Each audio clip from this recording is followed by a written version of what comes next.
ان تمام باتوں کے بعد نمرود کو یہ معلوم کرنے کی ضرورت نہیں رہی کہ ابراہیم علیہ السلام آگ سے کیسے نجات پا گئے، کیونکہ حقیقت اس پر آشکار ہو چکی تھی۔ وہ جان گیا تھا کہ اصل معاملہ کیا ہے۔ چنانچہ اس نے ابراہیم علیہ السلام سے کہا، آپ اس ملک سے نکل جائیے، ہم آپ کو یہاں نہیں رہنے دیں گے۔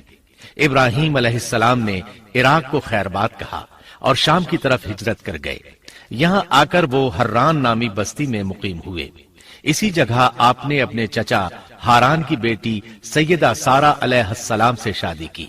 اللہ تعالیٰ اس ہجرت کے بارے میں فرماتے ہیں، وَنَجَّيْنَاهُ وَلُوطًا إِلَى الْأَرْضِ الَّتِي بَارَكْنَا فِيهَا لِلْعَالَمِينَ،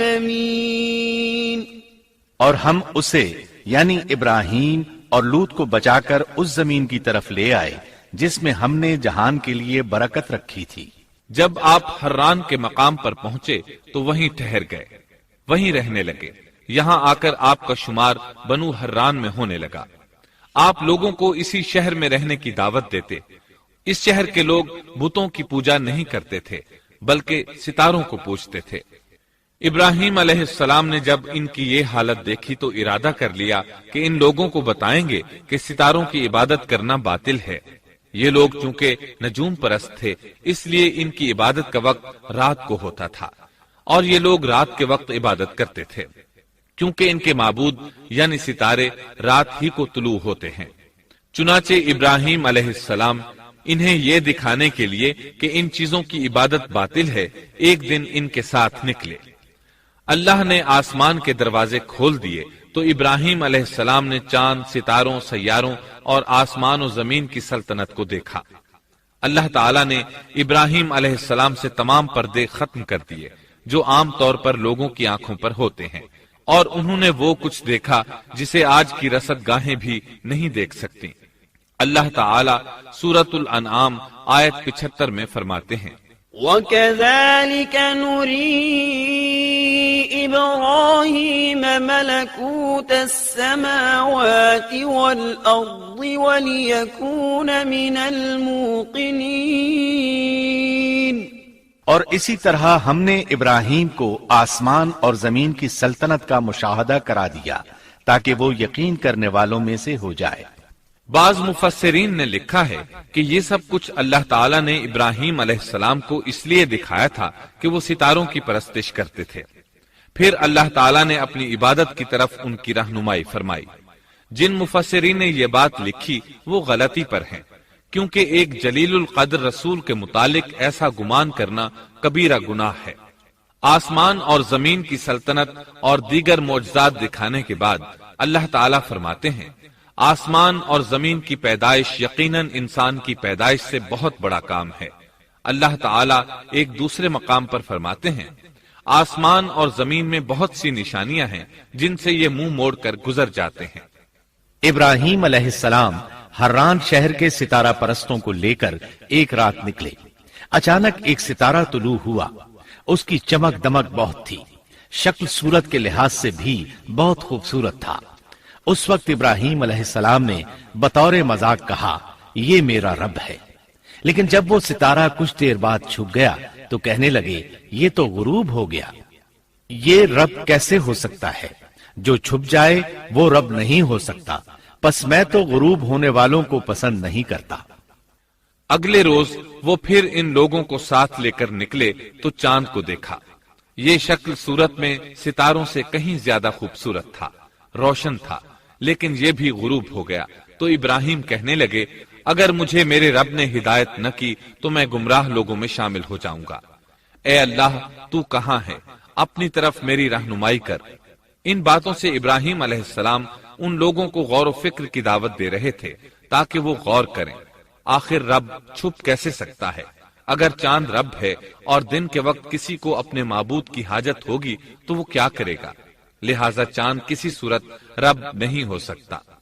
پھر جب دن چڑھا اور سورج طلوع ہوا تو کہنے لگے، یہ میرا رب ہے، یہ تو سب سے بڑا ہے۔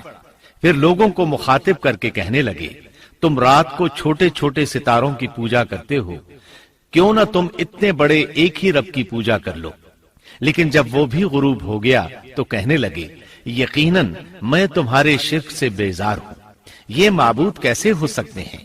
ان میں تو تبدیلی آتی رہتی ہے، کبھی طلوع ہوتے ہیں کبھی غروب ہوتے ہیں. یہ اس بات کی دلیل ہے کہ یہ مخلوق ہیں اور ان کا خالق کوئی اور ہے جس کے حکم کے یہ تابع ہیں. جب یہ خود مخلوق ہیں اور کسی اور کے تابع ہیں تو کسی کو نفع نقصان پہنچانے پر کس طرح قادر ہو سکتے ہیں؟ پھر اپنی قوم کو مخاطب کر کے کہنے لگے میں اپنا رخ اس کی طرف کرتا ہوں جس نے آسمانوں کو یکسو ہو کر پیدا کیا اور میں شرک کرنے والوں میں سے نہیں ہوں. اب بھی وہ اپنی بات پر اڑے رہے. تب آپ نے فرمایا تم مجھ سے اللہ کے بارے میں جھگڑ رہے ہو. مجھے تو اللہ راہ دکھا چکا ہے اور اس نے مجھے دلیل عطا فرمائی ہے. میں یقیناً جانتا ہوں کہ تمہارے تمام معبود بے بس اور بے طاقت ہیں. جاؤ تم سے اور تمہارے ان معبودوں سے جو ہو سکے کر لو. میرے رب کی مرضی کے بغیر کچھ بھی نہیں ہو سکتا. میرے رب نے ہر چیز کے علم کو اپنے گھیرے میں لے رکھا ہے. کیا پھر بھی تم نصیحت حاصل نہیں کرو گے؟ اور میں تمہارے معبودوں سے خوف کیوں کھاؤں؟ تم اللہ سے نہیں ڈرتے؟ ان کو اللہ کا شریک ٹھہرا رہے ہو. اللہ نے اس کی کوئی دلیل نازل نہیں کی. اگر تم میں صحیح علم ہے تو تم ہی بتلا دو کہ ہم دونوں جماعتوں میں سے امن کا زیادہ حقدار کون ہے. امن انہی کے لیے ہے جو ایمان لانے کے بعد دین کو شرک سے خلط ملط نہیں کرتے. حقیقت میں ہدایت یافتہ وہی لوگ ہیں. یہی ہمارے وہ دلائل تھے جو ہم نے ابراہیم علیہ السلام کو ان کی قوم کے مقابلے میں عطا کیے تھے، اور ہم جسے چاہیں مرتبے میں بڑھا دیں. بے شک تیرا رب بڑی حکمت والا ہے. ان لوگوں نے پھر بھی کفر ہی کیا، کوئی بھی ایمان نہ لایا. چنانچہ ابراہیم علیہ السلام نے ایک بار پھر ہجرت کی اور مصر جا پہنچے. مصر کے بادشاہ کو خبر ملی کہ ایک شخص ہجرت کر کے آیا ہے اور اس کے ساتھ ایک عورت ہے. وہ بہت زیادہ حسین و جمیل ہے. چنانچہ اس ظالم نے اپنے کارندوں کو بھیجا کہ اس عورت کو میرے پاس لے آؤ. ساتھ ہی اس سے پوچھنا کہ تمہارے ساتھ جو آدمی ہے وہ کون ہے. اگر وہ اس کا خاوند ہو تو اسے قتل کر دینا. ادھر بادشاہ نے اپنے کارندوں کو حکم دیا. ادھر اللہ نے ابراہیم علیہ السلام کی طرف وحی بھیج دی. انہوں نے سارا علیہ السلام سے کہا اگر وہ تجھ سے میرے بارے میں پوچھیں تو بتا دینا تم میری بہن ہو. پھر سارا سے بولے اے سارا، روئے زمین پر میرے اور تیرے سوا کوئی مومن نہیں، یعنی یہ کافروں کی سرزمین ہے، یہاں کوئی مومن نہیں، اس لحاظ سے تم میری دینی بہن ہو.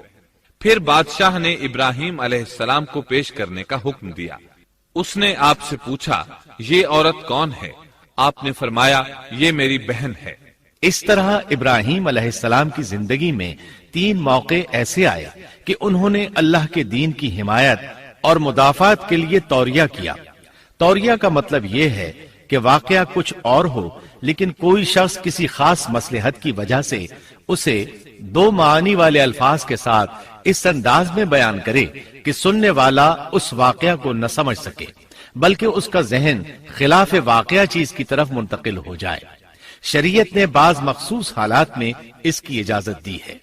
وہ 3 مواقع جہاں ابراہیم علیہ السلام نے توریہ فرمایا ان کی وضاحت کچھ اس طرح ہے. ایک یہ کہ آپ نے میلے پر نہ جانے کی غرض سے ان لوگوں سے کہا تھا کہ میں بیمار ہوں. دوسرے موقع پر یہ فرمایا تھا یہ کام اس بڑے سردار بت کا ہے. تیسرے سارا علیہ السلام کو دینی بہن قرار دیا. اس ظالم بادشاہ نے سارا علیہ السلام کو اپنی تحویل میں لے لیا. جب سارا علیہ السلام کو معلوم ہوا کہ وہ ایک بدکار شخص ہے تو انہوں نے اللہ تعالیٰ سے دعا کی اے اللہ تجھے معلوم ہے میں تجھ پر اور تیرے نبی پر ایمان لائی ہوں اور اپنے جسم کو اپنے خاوند کے سوا ہر ایک سے محفوظ رکھا ہے، لہٰذا آپ اس کافر کو مجھ پر مسلط نہ کیجیے گا. چنانچہ اس کافر بادشاہ نے جب سیدہ سارا کو پکڑنے کے لیے اپنا ہاتھ بڑھایا تو اس کا ہاتھ شل ہو گیا اور اپنی جگہ پر جم گیا. وہ لگا چیخ پکار کرنے.